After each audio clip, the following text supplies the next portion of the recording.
The year is 2017. The place is Canada. The discovery, a dinosaur so well preserved it has scientists scratching their heads in disbelief. Hi, it's me, and this is my channel. This dino was one of many found at the site known as the Dinosaur Mummy Cemetery. It's here where over 600 fossilized dinosaurs have been uncovered and where paleontologists just can't seem to stop making shocking discoveries. And what makes this latest find so baffling? Well, that's because it shows feathered dinosaurs like we've never seen before. Feathers, scales, fur, and shells are all adaptations used by animals for thermoregulation. But feathers are pretty unique in that only certain animals have them, and fossils preserve them really poorly. So when it comes to understanding how and why they evolved, well, we're kind of in the dark. But fossils of feathered dinosaurs do give us some clues. Like, take a look at this fossil right here of a relative of Ankylosaurus.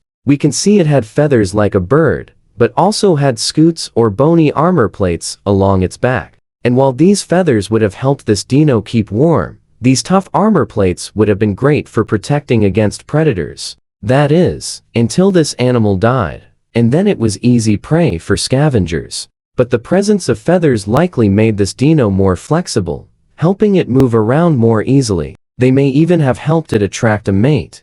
And these fossils show us that feathers evolved separately in different dinosaur groups, meaning this adaptation might have popped up multiple times during dino history. But this new fossil from the Dinosaur Mummy Cemetery turns everything we know about feathers upside down, because it shows us that feathers actually came before dinosaurs. Before we get into the details, first, a little background. Animals need to keep their body temperature within a certain range in order to survive. Humans are about 37 degrees Celsius, give or take. If we get too hot, we sweat. If we get too cold, we shiver. But before sweating and shivering were in the evolutionary cards, our fishy ancestors living in the oceans had to adapt if they were going to survive in the ever-changing water temperatures.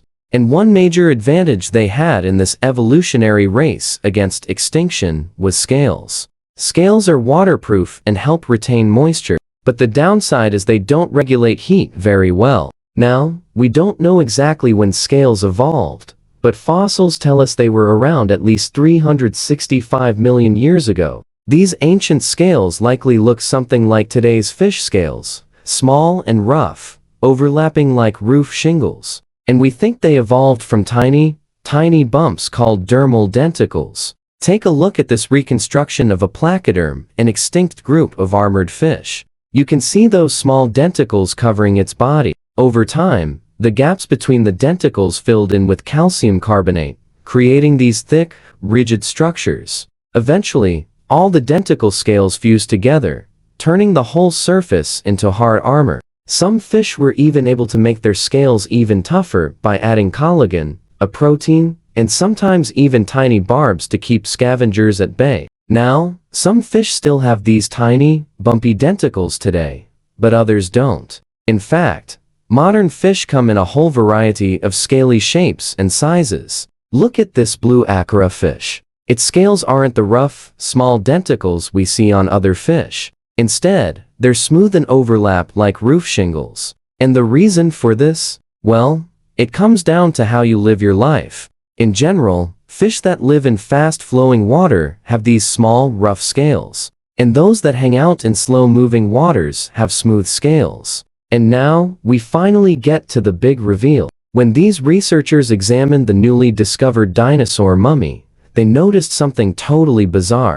Under the microscope, the texture of this dino's skin didn't match anything they'd seen before. At first, they thought it might be damage from being fossilized, or maybe from weathering over time. But the more they looked, the more they realized this was something unique. This dino's skin looked exactly like those tiny, bumpy denticles found on some fish today. But there was even more evidence pointing to fish. The team knew that most dinosaurs had scales like the roof shingles on your house. And if this dino had denticles, then it would have needed a different kind of skeleton. Fish have skeletons made completely of cartilage, while most dinosaurs had skeletons made of bone. Cartilage is lighter than bone and allows for faster growth, which is why it's so common in fish. but bone is stronger, which is why most land animals use it. And with the cartilage skeleton, evolution could have had more opportunities to experiment with new features like feathers. So the scientists think that this dino may have started to evolve away from its reptilian roots and become more bird-like.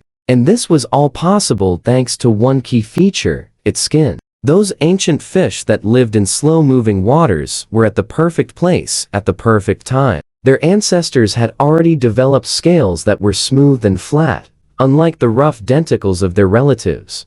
As these fish gave rise to new species, some of those descendants moved onto land and eventually became dinosaurs. But their skin retained those small, smooth denticles, setting them on their own evolutionary path. And this was millions of years before the first bird showed up. So, I said, this fossil is turning everything we know about feathers upside down. But the big question here is, how did these ancient dinosaurs keep themselves from drying out on land? Feathers probably helped with that, but they would have needed another adaptation too, something to hold on to their moisture. And enter the glorious glob of goo. Basically, these ancient dinosaurs produced a slimy substance that they would spread over their bodies. This kept their skin moist and helped them breathe through their skin. Plus, it protected them from UV radiation. But this wasn't the case for all dinosaurs. Some had dry, scaly skin, like today's crocodiles. This means that dinosaurs evolved in a variety of ways to suit their environments, some becoming more bird-like and others sticking to their croc-like ways. Either way, feathers were on the menu for all dinosaurs, whether they were destined to become airborne or not. And the best part, we think this also goes for the mighty T-Rex. Now remember that relative of Ankylosaurus we talked about earlier? Turns out it wasn't alone. Another relative of Ankylosaurus was also covered in feathers. In fact, it had feathers and spikes. So cool. And this fossil tells us feathers weren't an all-or-nothing adaptation. Some dinosaurs sported downy feathers all over their bodies, while others had them along just a few parts of their body. And these two dinosaurs were once thought to be early relatives of birds. But now that we know they're actually more closely related to Ankylosaurus, we have to conclude that feathers evolved independently in all of these groups. That means that feathers must have been a beneficial adaptation that came up again and again in dino evolution. What's more, the fact that they appear on animals that aren't closely related means that feathers probably had more than one purpose.